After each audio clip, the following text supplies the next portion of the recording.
This is an SM Media production.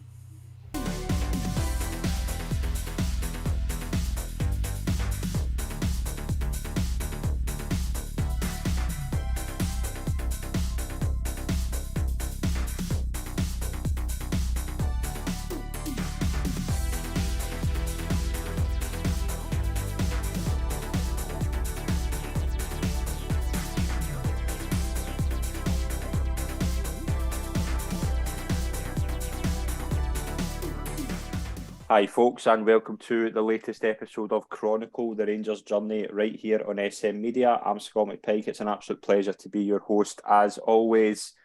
We have arrived at the stage I think a lot of people were desperate to get to, the episode 13, 2011 to 2012. What happens when Rangers finally hit the iceberg, as it were, and Rangers plunge into administration under Craig Whyte? To join me in this part of the episode, I'm delighted to welcome Rob Shorthouse. Rob, it's a pleasure to welcome you on, and I wish we could have picked a better episode, but we have to do it. Episode 13, Scott. That's pretty fitting, isn't it? Because what we're going to talk about here is a whole load of. Well, I was going to say it's bad luck, but it's not really, because as we all know, what happened was inevitable the minute that Craig Whyte took over the club. So number 13 or not, it's bad form. And I should say, Scott, look, thank you so much for your patience. I know you've tried to sort this out with me a couple of times, and I've dicked you about a fair bit. So I applaud your patience, because a lesser man would have told me to bugger off and get somebody else to do the show. But I'm very glad that you showed patience, and I'm delighted to be here. It's an absolute pleasure. I'm really looking forward to talking to you about this period, because I know you're probably no better man to really kind of get into this and talk about it thoroughly, because it's one of those things. Obviously, it's 10 years from this, the kind of time that Rangers were into administration, and you actually had to. It's taken this long to really have a forensic look at this and think, like, what on earth was going on, and how every Rangers fan managed to get through it. Because when you actually look at this, like, we've bullet pointed this, and you just think, how on earth did we survive this, like, as fans? Yeah, you're right. I think for a number of years, everybody was just wanting to put it to the back of the mind and forget that happened, because it was so horrific. And as we'll discuss, I suppose, over the next hour or so, that everything that could go wrong did go wrong, and it showed Scotland at its absolute worst, the vindictive way that people, rather than jumping to our assistance, were willing to sort of stand on our head as we were drowning. But I think with the passage of time, I think winning the league again, I think qualifying for the Champions League again, the sort of fabled journey, I think it's only now that we've reached that point, sort of 10 years on, that I think that all of us are able to really look back on it and able to properly try and gauge and understand exactly what went on during that terrible period. So yeah, it's dark old days, but I think what happened over the course of this year is very much a part, and should be a part of Rangers history, and we shouldn't actually try and put it to the back of our mind or downplay it, because it is so important. And I think, again, as I'm sure we'll discuss, that it's the events of what happened this year and the subsequent years that I think has strengthened the bond between Rangers fans and the club. Yeah. So while I'd never say it's a good thing, I think it's an important thing, and I think it's right that guys like yourselves do the important job of looking back and trying to understand it. Well, when it started, obviously, Whyte had took over the club in May. We touched on that last week, and obviously how he was miraculously helped by certain journalists who kind of paraded him as a billionaire, with, in the quote, as wealth off the radar. And Rob, your early impressions of Whyte, before we get into talking about obviously the kind of summer where it felt like a new era, but I mean, we spoke about it last week to a degree. I mean, Craig Whyte, although he was paraded as a billionaire, and he was certainly written as a billionaire, when you took one look at Whyte and you thought, this isn't a billionaire. Yeah, well, nobody had heard of him. Yeah. That should be the first warning sign, I guess, because Scotland's a small place, and its successful sons and daughters are fairly well publicised. And for a guy who was allegedly a billionaire to appear out of nowhere and take over, the most successful club in the land. And you had to Google him. Should have been a warning sign, I suppose. But Scott, to be honest with you, and I think we should be honest, that all of us had grown sick and weary of David Murray and all the shenanigans and everything going on.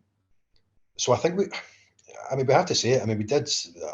The vast majority of us welcomed him with open arms, because what he promised was to wipe out all the debt, to invest in the squad, to do all these amazing things. We had new owners in the boardroom, we had a new manager in the dressing room, and yeah, so it would be easy to look back and say, I knew he was a wrong and right from the start. But nobody really did, and everybody was willing to give him the benefit of the doubt. And as you say, the papers, who, guys my age, you grow up and you think, well, the papers must have done their due diligence in this guy for them to be so positive and overwhelmingly upbeat about him. So that initial period when he came in, everybody was positive, everybody's looking forward. I think if you do apply the benefit of hindsight to it, then, as I say, warning number one is nobody had heard of him, and that's, as I say, that's very, very unusual. Warning number two is that he didn't have the look of a man who was a billionaire. No. Now that may seem weird, because what does a billionaire look like? But there are trappings that come from being incredibly wealthy. The flash cars, the nice office, all the stuff that we've grown up through the Murray era, the private jets and the vineyards and all this kind of stuff. And there was no evidence of any of that. And again, that should have been a warning sign. And we didn't know, or it wasn't really easily understood where his wealth had come from. David Murray had metals, and Tom Hunter and had sports, but the guys at Stagecoach, the suitors and all. You could always tell with the people who were super rich in Scotland where they got their money from. Yeah. It was usually or just, well, a name would spring to mind, Scott. As I say, the Stagecoach guys, the Tom Hunter with the sports company and all that kind of stuff. You would put the billionaire's name next to a company or a thing, and you could not do that with Craig Whyte. And again, that should have been a warning. But we were desperate for something new, and we were desperate for somebody to lift the gloom that was enveloping the club, despite the fact we were champions. And Craig Whyte came forward, and I'm sorry to say we were all pretty happy about it at the time. Yeah, and that's it as well. I remember getting into this summer being really, really excited, because it felt like, Walter Smith had worked miracles to get that club to win three titles in a row, and you could see the squad badly needed refreshed. And as you say, White was saying there's money there for new players. I think it was 25 million over 5 years. Like, you look at that and you think, like, well, wait a minute, that's a lot more than David Murray was certainly giving out at the time. 2 seasons before, Rangers had signed Jerome Rotan on a loan deal, so that whole period of excitement. And obviously McCoist was coming in as manager as well. What was your kind of memories of that? Like, we spoke about it last week about, like, McCoist coming in, and obviously the whole thing with McCoist was he hadn't failed at anything. He was always, he'd done brilliant as a player. He went to the media and done really well. He then came into coaching. There wasn't a negative thing on his CV. So at the time, you were thinking, right, this feels like a new era, and McCoist have learned everything from Walter. It felt like just a new era, didn't it?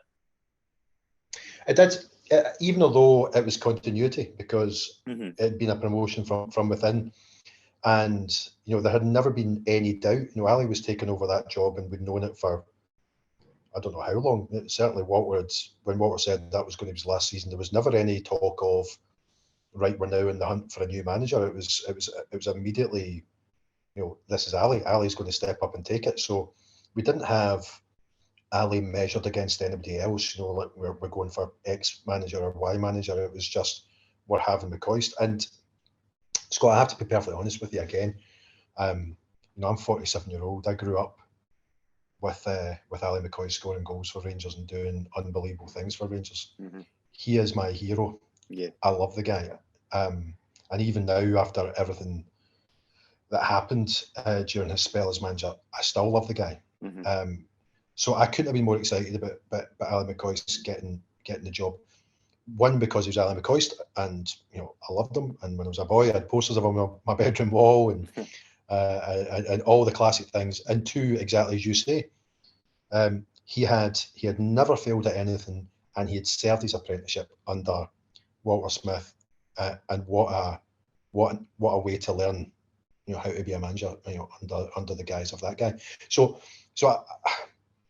again, you can look at it through the sort of lens of 2020 hindsight, but at the time I was absolutely overjoyed and over the moon. And I know some people had their doubts at the time, but I just wasn't one of them. I just could not wait for it, because it's Ali McCoist as manager of Rangers. How perfect does that sound?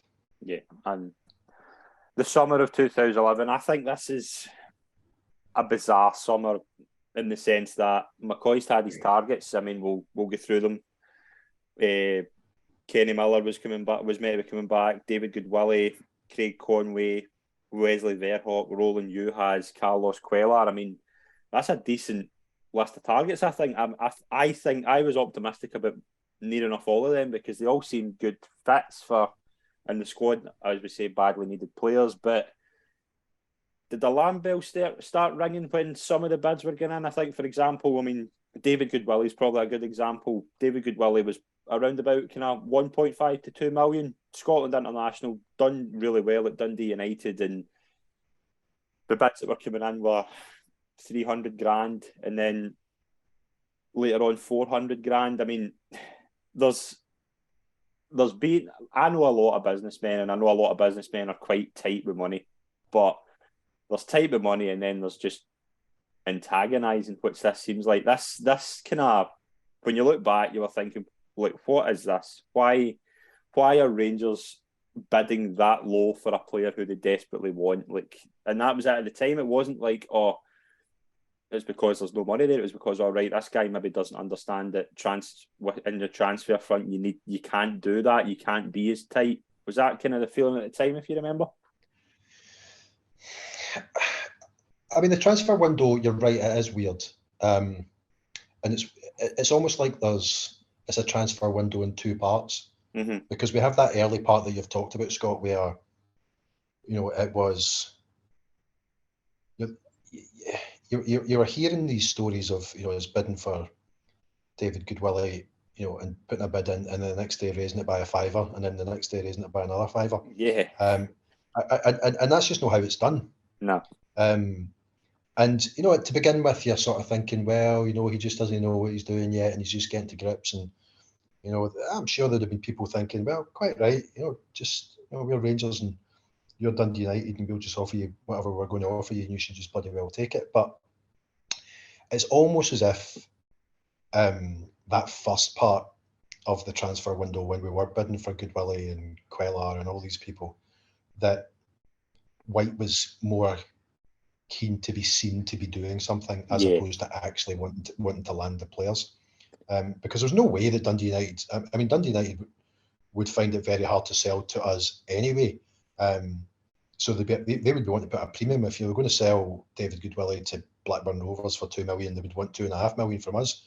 And for us to come in at these ludicrously low bids just points to the fact that actually this was all about being able to say, well, I'm bidding for players, but he wasn't really serious about spending the cash. So I think, to answer your earlier question, Scott, that I think as the summer started to go on, alarm bells did start to ring, because we were promised money was going to be spent, and then it wasn't. Now that's not entirely fair, because we did get Lee Wallace quite early on, for decent money. But that was done and dusted, and then we got into this sort of farrago of all these ridiculously low bids and not being particularly serious about what we were doing in the transfer window. So alarm bells did start to ring. Obviously, then we had the disaster of Europe, which I'm sure we'll talk about, and it was towards the end of that window that we actually started to buy some players, and we bought some decent ones in the end up, but they were all relatively low cost. And they certainly weren't the players that McCoist was after at the start of the window. Let's put it that way. No, and there's a couple I want to touch on. The Carlos Cuellar one, I think I've never seen anything like that. Like, Rangers agreed a fee. I think it was like $1.5 million, but there was nothing followed up. And I'm like, what is actually going on there? Because I mean, when we heard that Carlos Quela was coming back, we were like, oh, what? This is brilliant. This is exactly what Rangers need. Weir and Bagheera kind of reached their. Weir certainly had reached the end of his career. I think Bagheera was kind of looking to go. I think that area did need refreshed, and Quela coming back, I thought was like a massive statement. And the boy you has as well, like that was going to be the partnership. Verhoek, a lot of people seem to think he was the real deal. Kenny Miller as well was an interesting one, because if you remember, Rangers had sold him that summer for 400 grand and were getting the opportunity to get him back, I think, cheaper. I don't think there was a lot. I think he was desperate to get out of Turkey. And it just felt as you say, it just felt as if it was never a case of Rangers were trying to get him back. It was just like it was desperate to come back, but Cardiff seemed to be winning the race. Cardiff were bidding more money. I mean, I know people that know Craig Conway, and I know that what Cardiff offered them and what Rangers offered them. I mean, Cardiff were nearly double the offer. And I don't care if you're a Rangers fan or not, you're not taking that. No, of course not. Of course not. And again, that points towards the fact that we were talking about just there, that these were not serious bids. These were not the actions of a chairman and a board and a sort of management team who were actually desperate to sign these players. It was all about, look who I'm after. And Quela, I mean, if you want to piss off the Rangers support, do what he did with Quela, because a centre half more beloved, you're less likely. It's almost impossible to imagine. We loved Carlos Quela, and to have him dangled in front of us in that way was, it was tough going, because I can't remember when it was. It was one of the papers, or possibly even the Rangers News, or not the Rangers News, Christ, I'm showing my age. But I remember seeing, a picture of Carlos Quela during that point, and it just said the return of the king. Yeah. And you were like, how excited were we to be having this guy back? And it was all just nonsense, sadly. And you mentioned there about the Rangers News, and I think that's an interesting point. Do you remember the Rangers News was weekly up until that point, and then it was said to be cost cutting that they put it to a monthly magazine? Like things like that, you just think back to like what was going on there. And you've obviously mentioned before about obviously your time working with Gordon Smith, and he brought in Gordon Smith to be the director of football, and Gordon Smith's been on the channel. He's a really nice guy, and I loved interviewing him. But he struck me when I asked him about his role at Rangers at this time. He didn't really seem to have one. It was kind of just a title, and it was the same way. Was it Ali Russell was a marketing guy at the time? I forget. I think was he the chief operating officer or something like.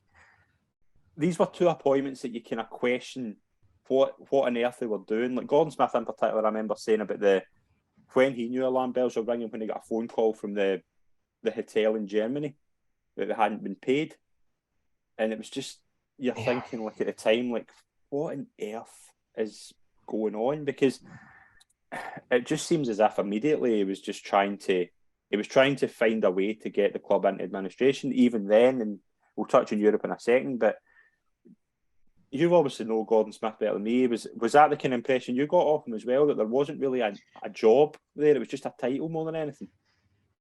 Yeah, I think that's right. And look, for listeners that may not know, so I worked with Gordon Smith when he was the chief executive of the SFA. So I was the communications director of the SFA at the time. I worked incredibly closely with him. He's as you've rightly said, he's an absolutely smashing guy. He lives and breathes Glasgow Rangers. And if somebody knocks on your door and offers you the job of director of football at Rangers, then of course you're going to take it. But he was not the director of football. No, he was not involved in anything like that. He had literally nothing director of football-ish to do at the club. It was just a title. It was a way of bringing somebody in that looked like a serious appointment, but it wasn't treated seriously. And Gordon being Gordon, I'm sure he's very discreet and doing the right thing when he talks about his time there. But there's no question that this was just a made-up post that was, again, another part of the PR strategy by Craig Whyte to make it look as if he was doing stuff. And on Ali Russell, I mean, Ali, for a guy, again, with no discernible background to be brought in as chief operating officer, which was a new post at the club with this mandate that he was absolutely not equipped to fulfil.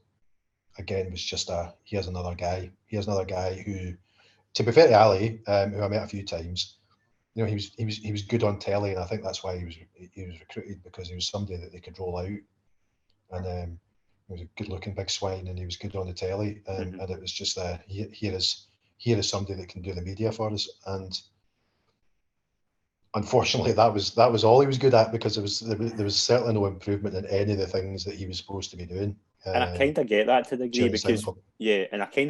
degree because when you the couple of times that Whyte was interviewed, he didn't come across as a guy who would, and that leads to the fact about you should have been able to see through the billionaire ruse, because billionaires and prominent businessmen seem to go through media training. They seem to be well equipped to talk about themselves, and he just didn't strike me as a guy. Even from then, I was thinking, oh, he's maybe down to earth, he's maybe just shy, but it just didn't look as if he was any good in front of a camera. No, it was terrible. Yeah. If you recall, he was sort of.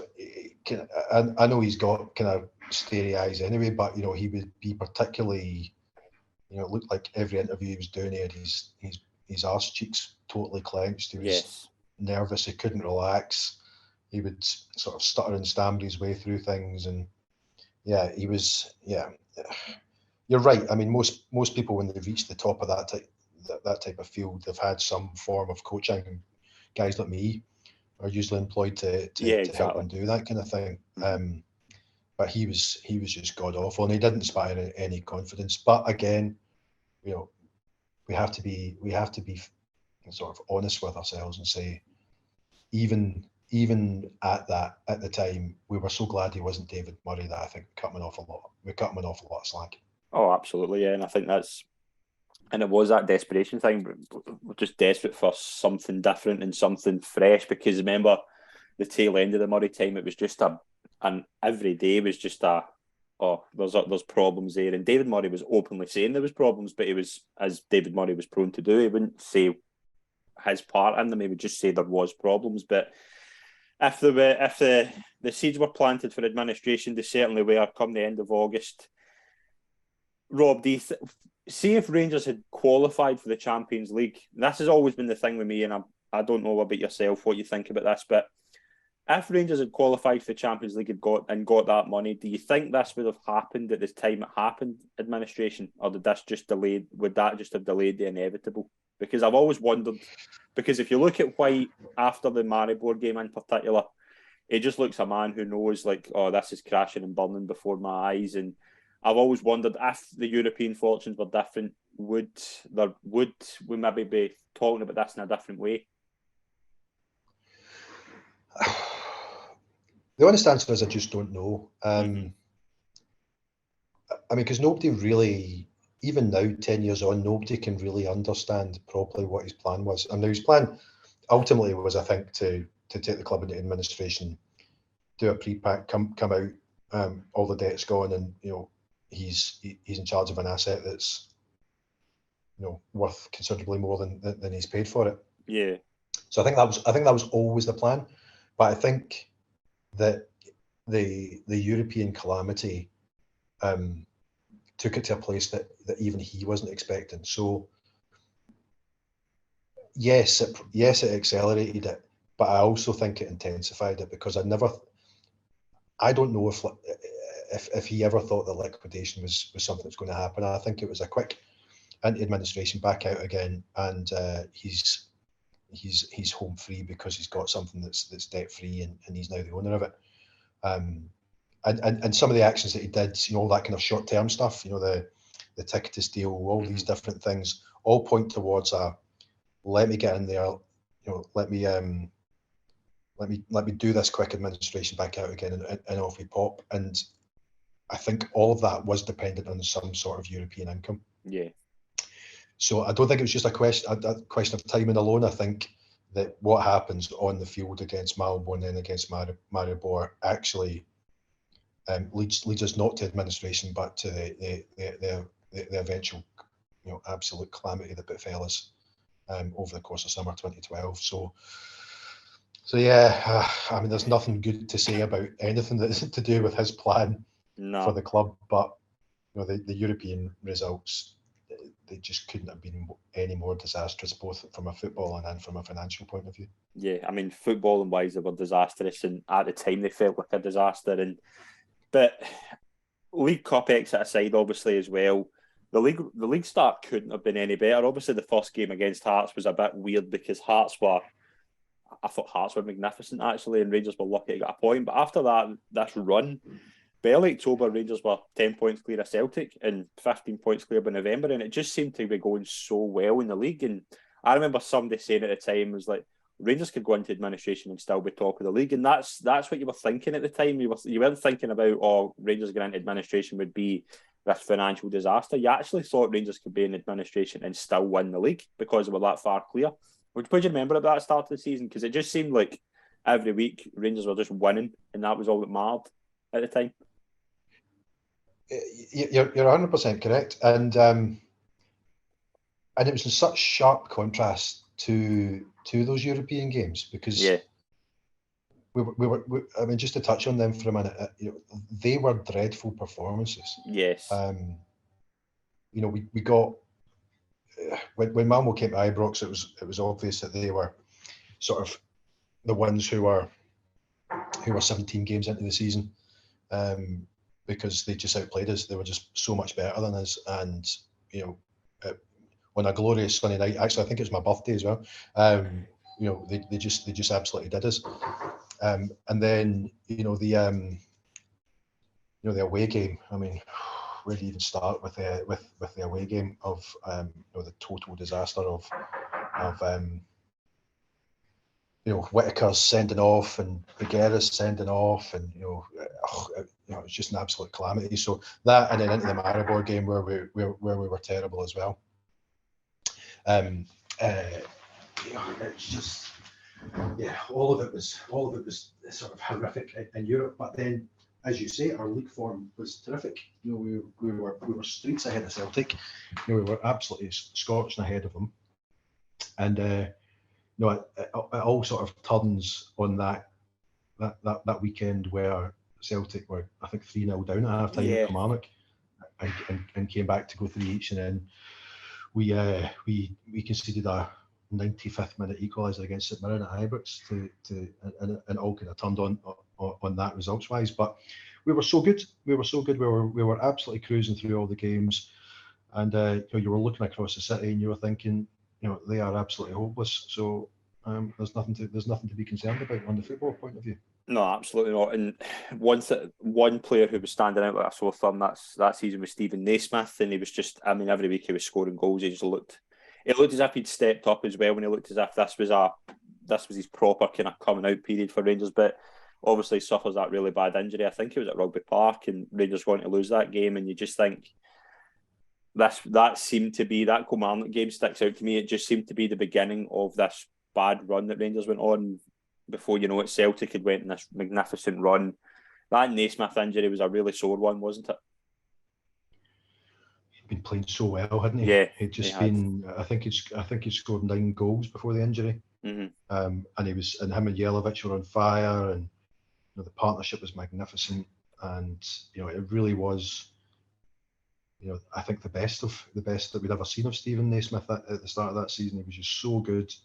Looked so composed, so confident. He was scoring goals, playing really well, and then he gets that injury, and it's just a disaster, because not just for him and not just for the squad of players, but we didn't have anybody to replace him. No, we were, when the transfers that we had done in the summer were mostly defensive, so we didn't have somebody ready to step into his shoes. So when he went out injured, you were just looking at the squad and thinking, who replaces this guy? Who's going to step up and fill the void in it? And of course, it'd be impossible because he'd been playing so well. Yeah, he'd stepped up again. It was unbelievable when you say he couldn't be replaced at that point because he was so good. Jelavic was standing out as well. He was magnificent. But off the field, it was beginning to sort of come to the surface that there might be something else regarding Craig Whyte, the infamous BBC documentary that brought up his business past, that he was obviously disqualified as a company director for 7 years. There was a lot of things that raised a lot of eyebrows, and alarm bells for me at that point were certainly ringing loud that all was certainly not met the eye regarding Craig Whyte. Yeah, that BBC documentary, and I think at the time everybody was pretty angry about it. Yeah. You know, it was like, you know, the BBC have stitched us up here. Do you remember he said he was going to sue? Yeah, well, it wasn't the only time that he said he was going to sue. He was, he was fairly quick off the mark when it came to threatening people with legal action. But yeah, no, the BBC documentary came out. So I can't remember when in the season that appeared. I think it was. I think it was towards the end of October. I think. Was it around about then? Was it? I think so. Yeah. Well, and you know, at that point, even though alarm bells were ringing and all this kind of stuff, we were playing great on the park. So yeah, there was a sense of, you know, I don't want to believe this, amongst the support. And you know, the BBC documentary just couldn't have painted as in a more sort of ridiculous light, could it? You know, with all the, you know, was it ex-porn star and God knows what else that were all getting interviewed, and no, we just looked shambolic and ridiculous, and it made people angry because you were looking at thinking, this cannot be true. This cannot be the case that this is who we are being run by and how we're being run. And as you say, you know, dear old Craig and his Rottweilers immediately jumped up and said, we're going to sue. And funnily enough, like everybody else he said he was going to sue, he didn't follow through on it. So, and we all know why that doesn't happen. It's because it's hard to sue somebody when it's likely to be true. But yes. And it was that thing of that the evidence was right in front of you, but you were in that frame of mind of this is a witch hunt. This is the new Rangers guy. They're out to get him and things like that. And it was desperation by the Rangers fans because, as we say, we've spoke about Murray in great detail in the past few weeks, and it was just a relief to not have that guy. So now the new guy, and then he's being paraded as this really bad businessman, and you're just like, please no. You're praying to yourself that this isn't true, and you were at the time. You were hoping that this was nonsense, and when he said he was suing, you were like, all right, okay, this is a complete lie, and it turned out not to be. And it was so outlandish, all the things that were being said. You know, they were so unusual and weird, and things that you would not associate with Glasgow Rangers. No. That it made it hard to believe. You know, even just the nature of what was being presented to you by, you know, Mark Daly and the guys at the BBC. You were just thinking, you know, well, this cannot be true. And the thing is, Mark Daly and I went to university together. We've known each other for close to 30 years. And I remember I phoned him up, and I think I was quite short with him. I said, "Look, what a pish, what are you up to?" And he's like, "Look, I'm telling you, this is absolutely true, and Rangers are in trouble." And I think we may have had cross words, despite the fact we've been pals for all these years. And not everything he said was true, but there was certainly enough in that documentary that subsequently, 3 months later, we would look back on and go, well, perhaps we should have. We were obviously hearing that with the BBC, but do you remember at the time the whispers behind the scenes that certainly all was not right? I mean, the famous story about the coffee machine and things like that. There was certainly a lot of whispers around kind of people you spoke to around Ibrox that things weren't all that met the eye with Whyte. Was there anything kind of stood out to you in that time before kind of Christmas and before January about just who might be actually there? Yeah, I think it was probably around about the November, December time. I think that, you know, obviously because I'd worked in football and you know, some of the jobs I've done over the years, I know quite a few of the guys over at Ibrox, and you know, they would start telling tales of, you know, basic maintenance not getting done, you know, bills not getting paid. You know, the coffee machine, of course, is the example, and also, you know, you started to notice, you know, that things round about the stadium were starting to look a bit tatty, and things that were broken weren't getting fixed, and all this kind of stuff. And again, I don't want to say that at that point everybody's jumping up and down saying I know what's going to happen in 2 months' time, but the warning signs were definitely there. And as I say, some of the guys that I know would be telling stories of probably pointing more towards uncertainty than anything else, that they just didn't understand why certain things like basic maintenance and all that kind of stuff wasn't being carried out. Yeah, and on the field, the situation was becoming a bit worse as well. The two defeats in Christmas by St Mirren and Celtic away, obviously the 15-point lead had been relinquished, and it just wasn't good. I mean, I remember that Celtic game. I watched that abroad, and I remember leaving the pub that night thinking, this feels bad. This felt like because that lead was so high, and as we say, Celtic were on a magnificent run, but how does that run go from 15 points clear to 2 points behind in the space of 4 or 5 games, really? And it was that bad. It was that quick. There wasn't any. Rangers only dropped, when you look at it here, there was 3 losses to Kilmarnock, St Mirren and Celtic, and 2 draws at home to St Mirren and St Johnstone. That isn't bad league form, but because of how high the lead was, it just looked so quick that the lead was away. It wasn't. Celtic went on an inexplicable run of ridiculous form. I think they went on like sort of 22 games. Yeah, I don't think they lost a game that season.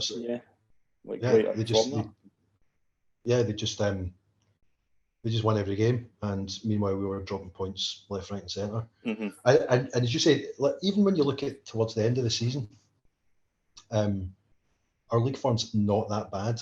No. It all collapses round about that sort of month, 6 weeks, round about Christmas time, starting with the draw, as I say, against St Mirren. And I remember that game against St Mirren, because the Celtic game was a lunchtime kickoff, and I lived in Ibrox, so I just used to walk around to the Kensington and watch whatever lunchtime game was on, and then could walk straight to Ibrox. And the mood in the Kensington was absolutely jubilant, because here was this calamity of a Celtic team 3-0 down to Kilmarnock, and then they sort of pulled it back and it was 3 each. But even then we were like, well, we're playing St Mirren at home, so that's going to be another 2 points ahead. And it was hard to imagine actually that what happened then happened, because we just felt and we were so far ahead at that point. Yeah, and it just fell so quickly. And get into 2012, the turn of the year, January, Rangers won games, the 3-0 win over Motherwell and a 2-1 win away to St Johnstone, a draw to Aberdeen and a 4-0 win over Hibs. But the whole talk over January was, would Nikica Jelavic be staying at Rangers, or would he be leaving? Now, it became very quickly that Nikica Jelavic would be leaving. It was just what was the highest bidder. Now, we spoke a couple of weeks ago in an episode about how bad Rangers negotiating was back in the day. Like, obviously, infamously, the one that sticks out to me, Mikel Arteta bought for $6.5 million, improves as a player, and then leaves for 3. Now, this wasn't this bad, but it certainly raised even the most optimistic Rangers fans' eyebrows that Jelavic had come in for $4 million. And Rob, how good was Jelavic in that 18 months he was at Ibrox? He was just such a clinical striker. It was just I probably don't think I've seen a striker more complete than Jelavic at Ibrox. I really believe that. He was terrific. There's just no doubt about it. And what he went for, which was what, $6 million? Yeah, just under 6. Yeah. I mean, for the love of God, I mean, how does that happen? How does that happen? Somebody who is as good as he is, to go for that criminally low amount of money. And again, that just shows you that at that point, Whyte is just desperate to bring sort of cash into the club. And if we didn't know before what was coming, we certainly knew at that point, because he sold the crown jewels, and on the park, the impact on the park was immediate. We'd lost Naismith, and when we lost Naismith, we were worried that we didn't have anybody up there to help us out. Yeah. And then we sell Jelavic, and that's just a disaster on no matter which way you look at it, from a footballing point of view, from a financial point of view, any way you look at it, the selling of Jelavic for the amount of money that we got is an absolute disaster. I remember that night, it was deadline day that Jelavic was sold, and I remember that night Jelavic was being sold. We all knew he was going, but it was like, oh, who's coming in to replace him? Because as you say, it was so important, you had to replace that. Rangers, they still had a chance to win the league at this point. It wasn't, I mean, it becomes 2 weeks later, the league's over, but when you actually look at that deadline day, you were thinking who was coming in. I remember Jordan Rhodes was being touted as like, oh, possibly he could be coming in, and I'll never ever forget this, because this is when I realised that this isn't right. And do you remember McCoy's coming out at Ibrox that night, and he wouldn't speak to the media, and he just looked a guy. It was just like scunnered. It's always stuck out to me. He just looked like he's obviously been in there. I remember it stuck out. He was trying to sign Callum Higginbottom, who was just coming through at Falkirk, and he couldn't get him. And that was true. And you were just like, we can't sign anyone from Falkirk. That's how bad this is. And that's when it was just for me, like, and that night you just look back at it and you look at McCoy's face and he knows what's coming. He has to. Yeah.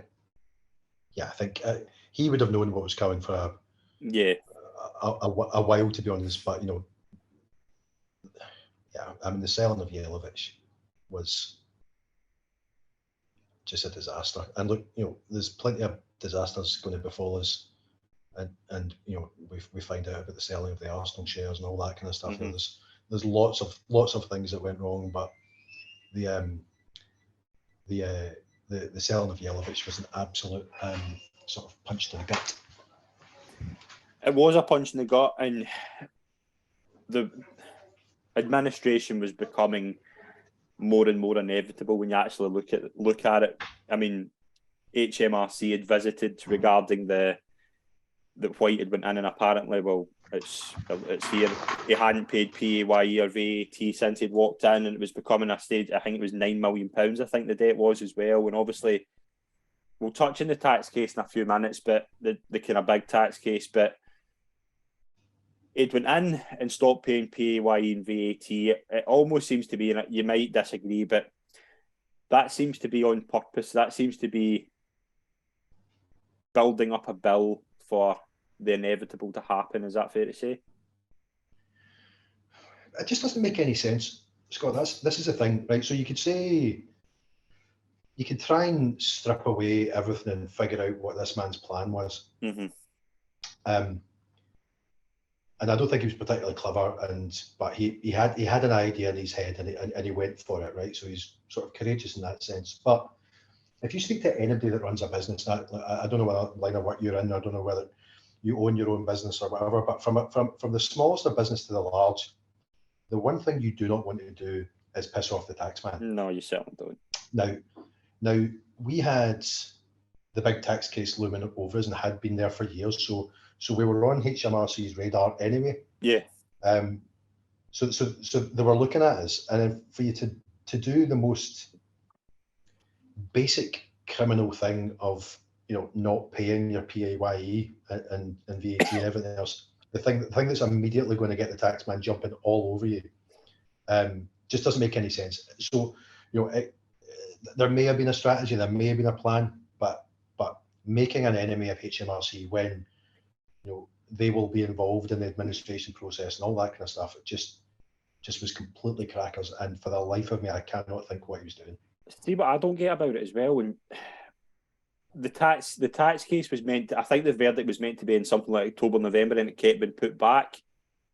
So, say for example, the tax case verdict had come through in maybe October, and it was a win for Rangers. This would have been in the background as well. So, although you'd had that thing with HMRC, that would maybe have been out of the way, this would have just gathered as well. So, as you say, why are you bringing in another thing with HMRC? It's weird. It's bizarre, and it leads to this thing of what actually was his plan. Well, HMRC are the people that have the power to go to the court and issue a winding up order.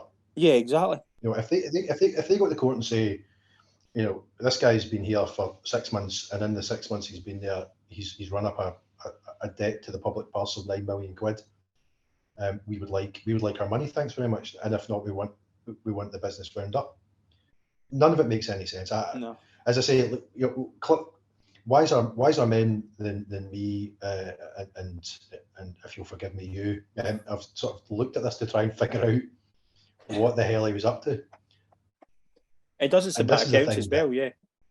And you go, sorry. Yeah, so no, I'm just going to say that as well. No accounts, all these different things, all the things that will make an enemy of the one organisation you do not want to make an enemy of, is what he set out to do right from the off. And yeah, look, we may be missing something here, but for the life of me, I can't think what it is, because that just makes no sense. That makes no sense on any level. Yeah, and submitting accounts, as you know, if you fail to submit your accounts, it means you can't get a licence for European football. So when he's failing to submit these accounts, he's also sacrificing European income for the following season, because Rangers can't get a licence. So it leads to this thing of, was this all preordained? Was it all a, if you forgive me, a wee conspiracy? Because I can't understand that for the life of me. I know the ticketing thing was, we'll touch on that in a wee minute, but the tickets thing was obviously sacrificing season ticket income for a quick buck. But this, to me, is you're failing to submit accounts, you're forfeiting a European licence. So where's that income going to come from? Yeah, but I mean, I think by that point, I think by the time the accounting season comes round, he knows that the goose is cooked. So yeah, he's like, well, you know, we're in deep trouble, and you know, if I submit the accounts now, which would have shown that the club cannot continue. I think again, I don't run my own business, and I can't say with any certainty how it works. But if you submit accounts that show that you are not a going concern, then I think that's that is a bad thing to do. So he probably held back on that because he knew that the goose was cooked in that front. But again, how it all pieces together is any kind of plan or strategy. I don't know. I honestly think that he went in there with a plan, as I said earlier, of in quick administration, back out again, clear a bunch of debt, and off we go. And he lost control of the situation. Yeah.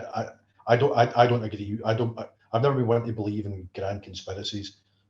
More often than not, things happen because people are idiots and they can cock things up. And I think in this case, that's certainly what's happened. He's had a plan and it's all gone completely to hell. And he's just allowed the world to fold in on himself. Now, yeah. As I say, he could be a lot smarter than he looks and sounds, and his actions pointed towards, but I don't see how that can possibly be the case. I think he just lost control. Yeah, but on the 13th of February, he seemed to have control, because the worst fears were realised. They'd filed the legal papers at the Court of Session to have the intention to appoint administrators, and it was obviously confirmed the following day. And he was able to appoint Duff and Phelps, his own administrators, and HMRC. You can argue, did HMRC do the best by Rangers and the taxpayer? I certainly don't think they did, but Whyte was able to get his own administrators in, and usually when that happens, that leads to alarm bells of, wait a minute. But at the time, it was like, as you say, was the plan still then for this quick pre-pack admin to go straight in and come straight out and just get the debt away as quickly as possible? But what was your memories of that day when administration was announced, and obviously when Duff and Phelps come in? I mean, the day itself was just horrific. I mean, I lived 5 minutes along the road from Ibrox on Midlick Street. Mm-hmm.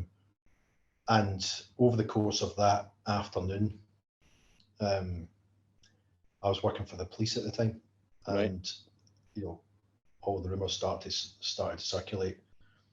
You know, and it was pretty clear that the police had an interest in what was going on at that point. And no, it was just a horrible, horrible day. And you know, I was sat in the house, and you know, you just knew 5 minutes, like when Craig Whyte did that speech on the steps. You know, I'm thinking to myself, this is just a complete and utter disaster. And you know, you can't.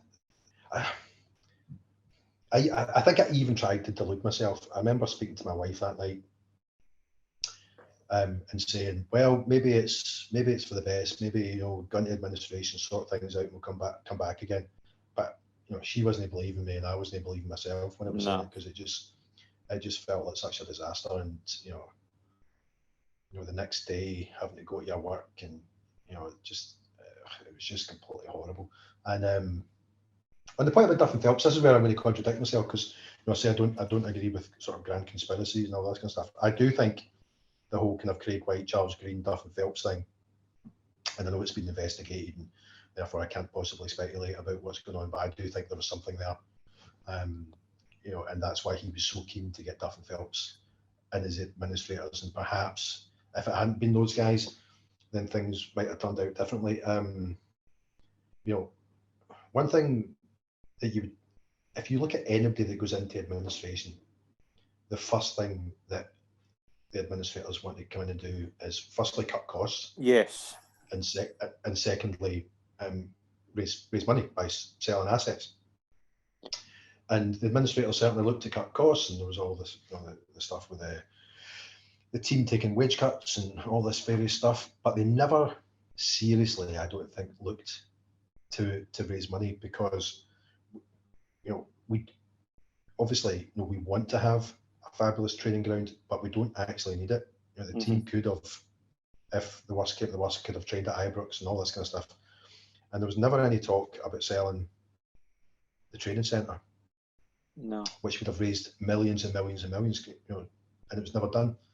And that kind of points again, to the layman, to the sort of observers like you and I. Why did they not do that? Why did they not sell the training ground immediately? Why did they not try and do something with the stadium? Why did they not raise serious cash? Because the training centre must be worth millions, and something could have been done with Ibrox. I don't know, but they just never seemed to do it, and we're hurtled towards liquidation at a rate of knots without any real attempt to stop it. Well, that's certainly how it's seen from the outside. Should it not be as well? When you can obviously have your opinion on this, but see, like an institution like Rangers are a massive institution in Scotland, one of the biggest, I would say. But should it not be a case of like an independent company should be going in as administrators and actually investigating? How can the owner putting the club into administration be allowed to appoint his own administrators? I mean, could one of the big four accounting firms not have been put in there by an independent body to really assess just what is going on here? Because I mean, the too big to fail thing was something I was burying my head in the sand with. I didn't think I couldn't see this going the way it did, and because I was under the impression something will turn up. But I mean, you look at like Ernst & Young, KMPG. Could one of them not have went in and been appointed to maybe go in there and actually thoroughly investigate just what is going on here? Well, I mean, I think that's what HMRC wanted, because if memory serves me, they went to court to try and stop Duff and Phelps being appointed administrators, and Craig Whyte won that particular court battle. And as I say, on sliding doors, spin of a coin, whatever analogy you want to use, what might have happened had somebody like one of the big four been put in. Now, one, they would have uncovered a lot more perhaps than Duff and Phelps did, but on the other side, they would have done what you would expect an administrator to do, and they would have sold a whole bunch of our assets, which, sitting here in 2022, I have to say I'm pretty glad they didn't, because our recovery would have been an awful lot harder if we didn't have a training centre, and we were starting from scratch in that regard as well. Yeah, so. And the next 3 months were just grim. I mean, there's so much we could go into. We're going to touch on a couple of things, but how grim were the next 3 months? It was every day. It was just relentless, wasn't it? It was just constant bad news. It was, but I think it showed the very worst of Scotland, I have to say. Everybody was lining up to take a kick at us. Now, I know during the Murray years there was all sorts of hubris and everything else, but it was just so hard to stomach the way that everybody was like, judge, jury, and executioner, and was wanting to have a whack at us. Jim Spence. Remember Jim Spence, the role that he played at this point on the BBC every night? He was on every night. Him and Spears were on every night. Every night it was either him or Spence. Him or Spears were on the kind of wee debate shows, and you could just tell they were loving being there. Oh, listen, absolutely. And it's in sharp contrast. Like, everybody's got this opinion of, Rangers fans being, having this sort of superiority complex. We are the people, all that kind of stuff. But I have been at plenty of games over the years, Scott, when it's teams that have been in trouble, Motherwell, all this kind of stuff, and cans are getting passed around, and I can absolutely guarantee you that money was being given, benefit games, all these things. Anytime a club's been in trouble, we've always been at the front of the queue to try and help out, and we never saw any of that. We never saw any sort of political support. We never saw any support from the governing body. I thought the SFA behaved absolutely shamefully throughout the whole thing. We'll touch on that. And then of course the clubs with their vindictive campaign and sort of refusal to show any kind of leadership or compassion was ridiculous. And as it wound up to the inevitable moment where the vote about whether or not we get back into the league and all this kind of stuff, it was the very worst of Scotland, I think. And without making too political a point, I think the sort of national political agenda had certainly played into it, because Rangers were seen as the precise opposite of the prevailing sort of political mood in the country. And this was around the time the kind of referendum was being. Was it through at that point, like this, there was going to be a vote, or was it just getting to that stage? It was just getting. So administration started. The reason I know this is because, again, sort of divulging my employment history, I left the Cops in June 2012, just after administration, to go and start working on the Better Together campaign. So the referendum, I think the Prime Minister announced in the January that there was going to be a referendum, and it all started gearing up that summer. So it was, I just think the Rangers were seen as the other side, and people who were bought into that sort of nationalist agenda were more than happy to do their utmost to kick us where we were down. Yeah, you mentioned the SFA as well, and I want to bring up this point because administration was announced on the 14th, but the SFA, in my opinion, were very quick to lead an inquiry, shall we say, and they appointed, obviously, Lord Nimmo-Smith to lead an inquiry. It wasn't the timing of the announcement of the inquiry that surprised me, but they brought in Lord Nimmo-Smith, who, as we know, he's probably the most kind of high-profile kind of lord in the country in terms of the kind of Justice Council. He was involved in the Lockerbie bomber case as well. So he was one of the top guys, but they'd bizarrely asked him to give a report within 2 weeks, and that to me is just bizarre, and only in Scottish football would that happen. How can you ask this guy to have a kind of some sort of review of this case within 2 weeks? He must have stuff like this takes months to get really into detail on it. Like, what was the reaction to that at the time? Because it wasn't the inquiry that was the announcement of an inquiry. I think we knew that was coming, but to have this guy brought in, who obviously would have been on a fair chunk of a wage, I would imagine, to have him have to submit a report within 2 weeks was bizarre to me. Well, there's that, and also, look, rules are rules, right? We understand that, and clearly some rules had been broken, and all of that needs addressed. I understand that, but as a member organisation, surely your first duty of care is to help the member organisation that is in distress. Rather than it being somebody from the SFA going in and saying, right, how can we help? How can we help? Because there's players that's not going to get paid.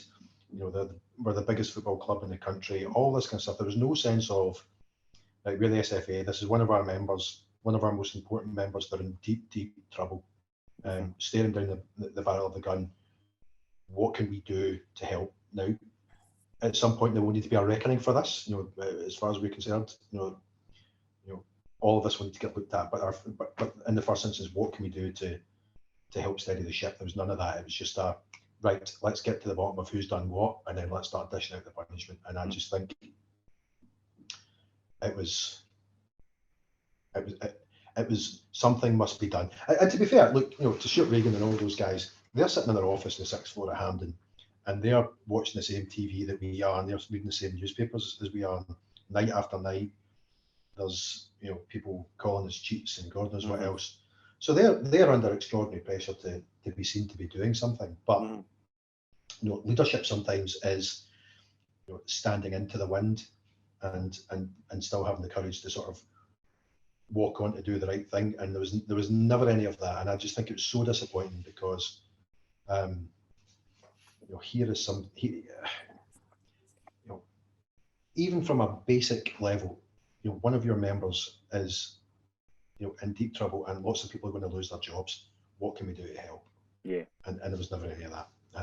And to this day, it's I've always been a big Scotland fan, and even at a time where it was unfashionable for a Rangers fan to be a Scotland fan, and all through my time of working with the Scotland national team and all this kind of stuff, I always held my place as a Scotland fan, but I've never been back since, and I will never go back. It's just bizarre, and I mean the sanctions as well. I just thought were ridiculous. Like, I mean, you remember the match as well, but it wasn't just the thing about the reports about cheating and things like that, but it was also a case of these sanctions were going to cost people's jobs, like not just on-field staff, like off-field staff, like people that work in the ticket office, for example, the catering staff. I remember this hearing a story. I think it was a player that told me this, that I think 7 members of a family were doing the catering at Murray Park, and I think they all got cut that day because of obviously they were cutting costs. And you just think you think about people like that in this circumstance, like it was just. It was so quick to react. Like it was, as you say, it wasn't a case of let's see what we can do here to actually just find the best solution for all parties. It was just these quick, and the SFA and the SPL were always very rational decision making, but this in particular was just ridiculous. It wasn't. If you remember, the march on Hampden, the banners that were all up were all about SFA. Sanctions cost jobs, because it was exactly that. It was and Sandy Jardine, when he was speaking to the media at the time, that's what he was saying. He's saying, look, this is people's livelihoods. Forget about the footballers for a minute. They're highly paid. They're highly skilled. They'll go somewhere else. But there's dozens of people, who are in danger of losing their livelihoods, and we need to try and help them. But yeah, I mean, that was never taken into account, because it was just who can be seen to be doing the most vindictive thing the most quickly, and that unfortunately was the atmosphere at the time. Yeah. The 3 months were grim, but there was one bright light of the whole situation for Rangers fans was the win over Celtic, the 3-2 victory that stopped Celtic winning the league. That day just felt like, obviously, I think people were going in that day thinking this could be whatever Celtic wanted to be, but Rangers showed that fight that I think it felt like a cause, didn't it? I remember Ian Crocker's line that this is a win for the cause, and that's what it felt like. It felt like this just win for the fans, and I just remember that day, just what a day that was, because it wasn't just about beating Celtic, it was just a feel-good nature that the fans so badly needed at that point. Yeah, it was pure defiance, wasn't it? It was absolute defiance. It was like, you can, we've taken a doing off absolutely everybody, but do you know what? You're not going to come to our place. You're not going to win the league, and that's just the end of it. And I remember walking up to the game that day supremely confident that we weren't going to get beat. I just knew it. And what an iconic! I mean, there's loads of iconic images from that day. Sonny Aluko up in the Hoardings, Lee Wallace running with his arms in the air. There's just.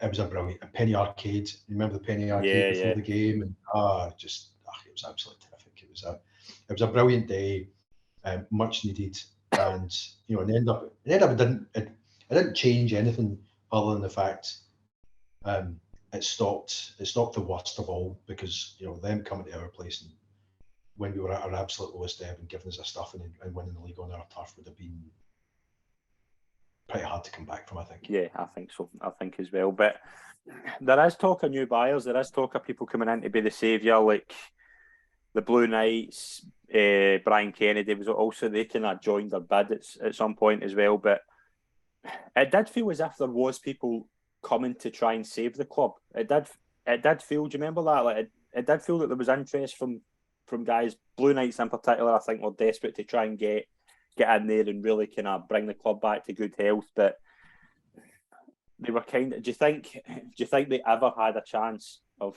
really doing anything other than what happened? No, this is where the actual scandal is, Scott. I think is that the club was only going to go to one person. Yeah. And no matter what MD else did, it was going to Charles Green. Mm-hmm.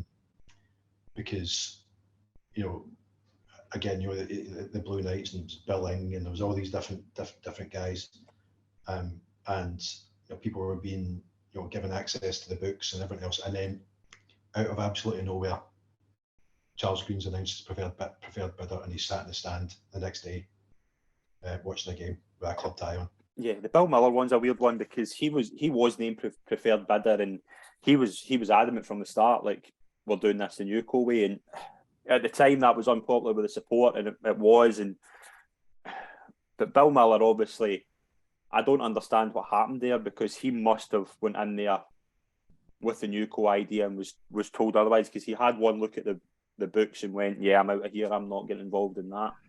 The only way I can think of it is he must have been told that a CVA was happening. He must have thought, oh, we're getting a CVA, and looked at the books and went, that's not possible. That's the only way I can summarise that, because he was named preferred bidder, seemed to be really interested in doing a deal, and then 2 days later he was gone. And that's a weird one to me. Exactly right. Yeah, but again, you know, why is a guy coming forward ready to do, you know, to buy the club and do all this kind of stuff, and then 2 days later he's gone? Mm-hmm. I mean, that doesn't make any sense. None of the stuff that happens round about that period when Charles Green comes in makes any sense. Yeah. Least of all the sudden appearance of Charles Green from absolutely nowhere, to Blue Knights out, preferred bidder sitting in the stand with a club tie on next to Sandy Charlton. The Blue Knights is weird as well, because there's stories come out since that Paul Murray, and you know Paul Murray as well, is a really nice guy, but the thing with Paul Murray is that these guys it seemed as if that Whyte was never going to sell his shares to them, and that was what you needed at that point. Whyte was off the grid. Whyte was, I think, Monaco he was away to, but he still had the shares. So to get into the club, you had to get the shares off him. And I mean, Paul Murray's come out since and said that he was never getting the shares off. I think Brian Kennedy as well said that he was only getting the shares if he removed Murray from the situation. And that just screams to me, like we spoke about last week, that David Murray as well, he was talking about selling the club to the guy with the best interest in the club at heart. This is what these guys absolutely did have the best interest in the club at heart, but they were never ever going to get the club, because they were going to go under the bonnet and find some horrendous things that would expose these guys. Yep, as I say, you know, without sort of getting myself into a position where, you know, you're shut down because of lawyers' letters. All I can say is, as far as I'm concerned, it was inevitable that the club was going to Charles Green. Now, what circumstances were at play behind the scenes that made that possible, I do not know, and I cannot possibly sort of speculate of it. But all I know in my heart of hearts is that Roman Abramovich could have stepped up at the last minute and would still have sold the club to Charles Green. Yeah, and that, obviously, as you say, it was that final game of the season against St Johnstone. This horrendous league season was over, but Charles Green he came in from nowhere, and within 2 days he'd bought Craig Whyte shares, and he was now in command at the club. And I remember that day the press conference with him, and it was Imran Ahmed. Yes. I mean, my word, you look at this guy would literally say anything to get the fans on board. Literally. Yeah. Say and do anything. You know, he was. Well, he was very good at what he did. You know, he charmed the pants off us, and he managed to convince us to part with millions of pounds in the share issue, which disappeared rather quickly. But you know, he was charismatic. He was he was a showman. You know, the stuff of when the season tickets went on sale, when he was out giving cups of tea and bits of toast to people who were in the queue early. And a Yorkshire Derek daughter, is that fair to say? I think so. And his benign influence on the club was utterly shameful. And for me, he's right up there with Craig Whyte as the you've got that. It's difficult. There's just so many dark forces during this period. The Easdales and Derek Lambias and Christ knows how many names that will make your skin crawl just even saying them. But Green's right up the top of the list for me, because he nakedly fleeced the club. He just came in, he got us out to part with a bunch of money. He did very well financially, and then he buggered off, and for that he should never be forgiven. No, and obviously he comes in and he seems that he wants to do a CVA. There was $8.5 million there for creditors, but HMRC were never ever going to do a deal, and I think they must have known that, because, and you can argue, did HMRC do the best for everybody involved? And I've said at the start of the show, I don't think they did. But the problem with this is that you had guys like Paul Murray and Dave King saying that liquidation would mean a break in the club, and that's kind of, obviously we'll talk about that in a second, but that's kind of where the bad people who hate Rangers have that at the time these guys were trying to get a CVA, and they said obviously the bad stuff about liquidation and things like that, but liquidation was always going down that route, wasn't it? There was never going to be a CVA, basically because HMRC didn't want one. Well, it goes back to what we were speaking about earlier, Scott, isn't it? That if you make an enemy of HMRC, then you're absolutely snickered, and and that's what we did, sadly. And there was absolutely no room to manoeuvre, because we owed them so much money that I agree with you. I think it was inevitable that we were going to end up where we did. I mean, on the point of the comments about a break in the club and everything else, I mean, you've got to put that in the context of the time, which is they were trying to apply whatever kind of public and gather as much political support as they could. For the CVA route. So I mean, I think you have to look at that. I don't think even they at the time sort of believed that what they were saying was necessarily true. But unfortunately, the detractors of the club have always sort of called that kind of stuff an aid when they're trying to sort of say that Rangers is a new club, which obviously it's not even a question anymore. Everybody who has an authoritative view on whether Rangers are a new club or not has ruled and said that they're not, but that doesn't stop people from but as we say, everybody will be listening to this will be desperate at this stage. Rangers are the same club. There's no, every single governing body has declared that. There's no debate in that regard, that the nonsense that's spouted about the Sevco stuff and all that is nonsense, Rob, isn't it? Absolutely. It is. I mean, UEFA, FIFA, Christ, even the Advertising Standards Agency have ruled, sort of courts, you name it, everybody has said it. But if you want to stick your fingers in your ears and not listen to what's being said and just listen to your own voice, then there's nothing that reasonable people can do about that. Yeah, and obviously that meant where the Rangers go from here, and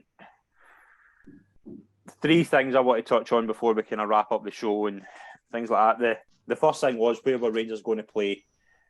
The vote, to me, the vote to get back into the SPL is, I think, one of the worst things out of this whole situation, because the SPL clubs obviously had an anger towards Rangers, but they put it to their fans who, in my opinion, they're not football fans.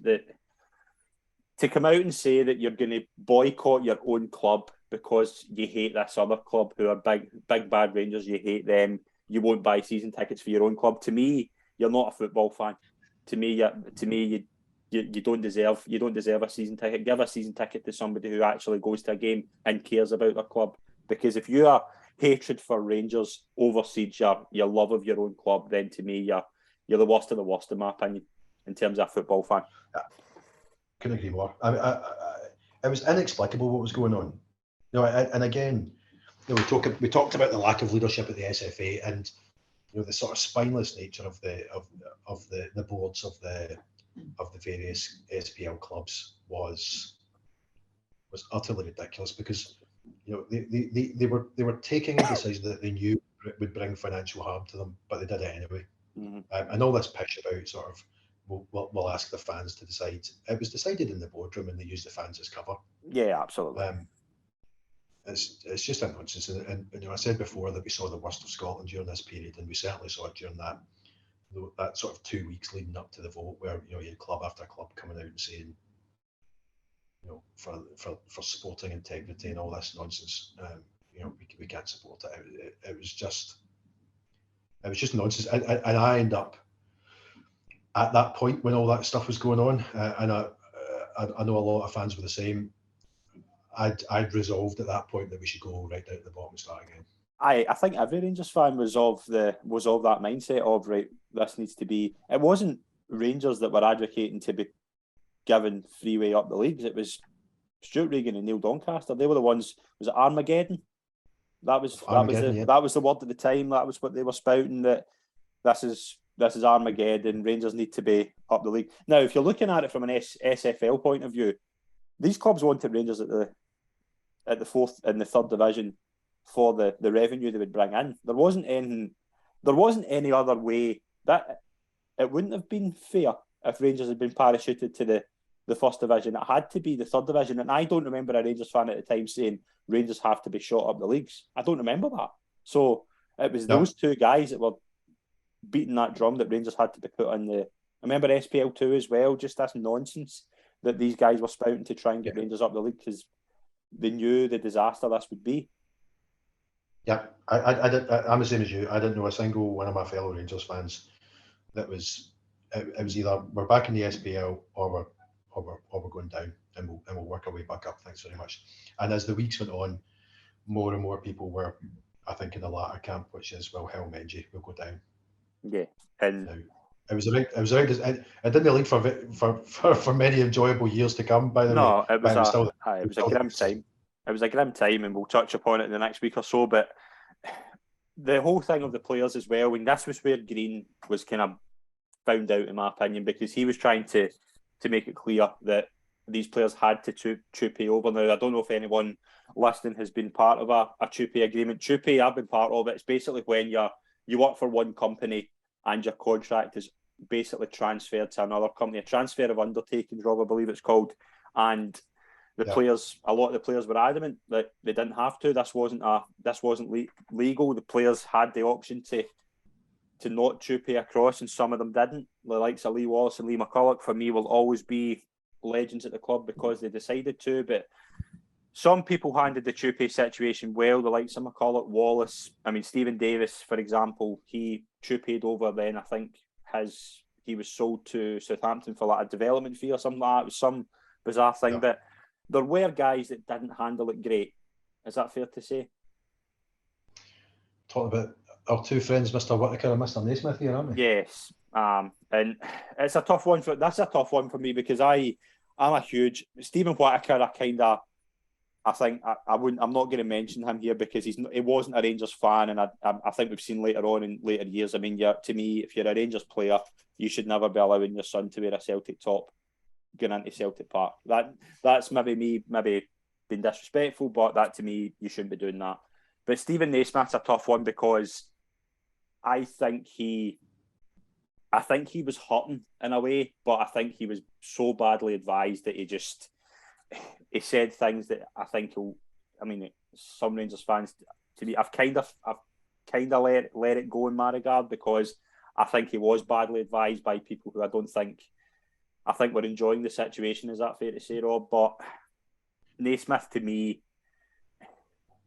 he didn't help himself in this regard because he said things that he should never have said. Yeah, I'll never forgive Naismith. Look, he was badly advised, and his agent is no friend of Rangers, and there's all sorts of circumstances you could call in mitigation for the lad, but ultimately he allowed those words to come out of his mouth at a time where we were at our lowest ebb, and for that he should never be forgiven. Mm-hmm. And it's kind of weird because obviously I know people that know him personally and things like that, and I know how much he regrets this, and I've heard it from a lot of people that but it was just so bad. And that was the thing. It was perceived as, this is a Rangers fan who was kicking the fans when they were down, and he was feeding into the people who were loving this, and he was giving them another reason to have a go at Rangers fans. And that, I think, is the reason that a lot of Rangers fans will probably never forgive him, because he went too far, in my opinion. He should have done what McGregor and Lafferty did, and other guys like that who just they left their toupee, but they shut their mouth and went out the door the right way. They didn't say anything, and obviously they've been welcomed back in the past, and I don't think Naismith ever will be because of this. No, and neither should he. Look, I'm a good Christian lad, and believe in people being given second chances and forgiveness and all those great Christian values, and they all apply to everybody on God's good earth apart from one man, and it's Steven Naismith. He can bugger off as far as I'm concerned. I will never forgive him. It was in weeks, months, and years of misery. I think that was the lowest of the low, and I'll, as I say, I'll never be able to forgive him. And I can't imagine a situation where he's ever allowed back in Ibrox again, which is a shame for him because he is a big Rangers fan. But yeah, and it's a bad situation. But the final thing we'll touch on before we kind of wrap the show up was the 2 days before Rangers were put down to the third division, and they were to start the journey, as it were, obviously away to Brecon in the Ramsden's Cup. Rangers didn't have a licence. Rangers did not have a licence to play in Scottish football, and that leads us to the infamous 5-way agreement, when this, to me, is the epitome of just how shambolic this operation all was, because Rangers obviously just wanted, I think Rangers just wanted to get on with the football and not worry about what was coming. But obviously this independent inquiry with Lord Lionel Smith was in the background, and the SPL wanted the right to strip Rangers of their titles. Now, for me, Ali McCoist deserves a bunch of credit for this, because he was adamant, and this was my childhood, and these titles are my childhood, and if Ali McCoist didn't dig his heels in and get the SPL to drop this nonsense, then I think we probably would have been talking about these titles being stripped, because I think they would have found a way, no matter the verdict, if Rangers had waived their right to that. And this, to me, is McCoist at his very best, because he stuck up for the fans, he stuck up for the club, and didn't allow these guys to do this. If it was MD other than Ali McCoist and Sandy Jardine in that office in the 6th floor of Hampden, we would have lost the titles. Yes, there's just no question of that. 1,000%. They are owed a momentous debt of gratitude from all of us. But it should never have been on the table in the first place, because it goes against natural justice. The whole point about dishing out punishments is that it's after you have been found guilty of said crime, and we hadn't been at that point. Mm-hmm. And even when the first verdict came out from HMRC, we won that. They only lost it on appeal, and we would have given away so much, and like Charles Green would have been quite happy just to. Yeah, he didn't give a toss. No. Yeah, it's only because of the two people we had in the room, being Ali McCoist and Sandy Jardine, that we are where we are today. And as I say, there's many things about the SFA and SPFL's handling of the situation that is shameful. There's nothing worse than this, because if you remember, I'm not going to say what the guys reported to have said for obvious reasons, but one of the guys at the SPL was reported to have reported to be an unbiased guy, but going by what he's apparently meant to have said, I think you can question that. So, that's what you're up against. As I say, it's the worst of Scotland. It's vindictiveness. It's let's see how much flesh we can rip off the bones. And the 5-way agreement is, I think, a really, really dark period in Scottish football, because it goes against every instinct, every perceivable notion of natural justice, and yet still they powered on, and they powered on with vigour. And fair play to Ali, and fair play, God rest him, to Sandy Jardine, because they were the people that stopped it. And absolutely. I mean, Sandy Jardine as well. What an unbelievable presence he was, and just a figure in Rangers culture at that time. As you say, I don't think if it wasn't for McCoist and Jardine and this whole thing, the two of them just carried the club at this point. And this goes to the point of the cheating thing. If you asked any person who was claiming that Rangers cheated, if you asked them, what have they cheated on, they couldn't give you an answer. I remember Tom Boyd as well, and I don't want to close the show talking about Tom Boyd, so we'll talk about something else before we wrap up. But he'd come out and said that Rangers had cheated through 9 in a row. Yeah, that shows exactly what he do. Do you know what I mean? And these guys were just desperate to, or you have cheated. Yeah, but how have we cheated? And there was no answer. There was nothing, because it was just about, yeah, let's just have a dig, let's get this as bad as possible. And it wasn't about anything other than let's just get a dig in. To me, Tom Boyd would have probably taken those medals in a heartbeat. He would have ripped those medals off. But it just shows you, like, that's just ridiculous, because the Rangers players worked their balls off to get those titles. There was no sporting advantage. The first 2 titles I saw Rangers win were won by a goal and on the final day. You can't tell me there was sporting advantage there, Rob. No, it's just a nonsense.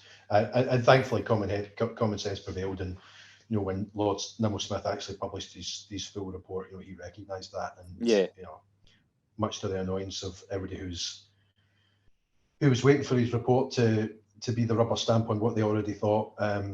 It was great, but there was just the danger of sounding like a broken record, Scott. This was the worst of Scotland. This was just vindictiveness for this, that had been pent up for years and years and years, was just allowed to run rampant. And Tom Boyd's not exactly been blessed with intellect. God bless him. So for him to sort of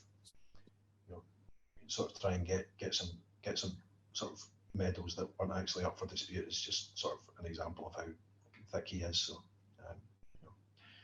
Tom Boyd, ladies and gentlemen. Yeah, and we'll close the show by just assessing the whole legacy of this situation just quickly, Rob.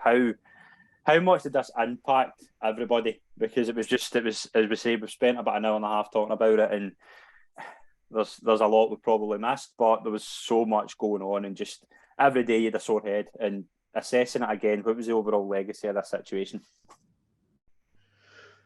I mean, the legacy standing now 10 years later, I think is almost perversely is a positive one. I think it's brought us closer to the club. I think that the bond between the fans and the club has been strengthened by the fact that we went right to the brink.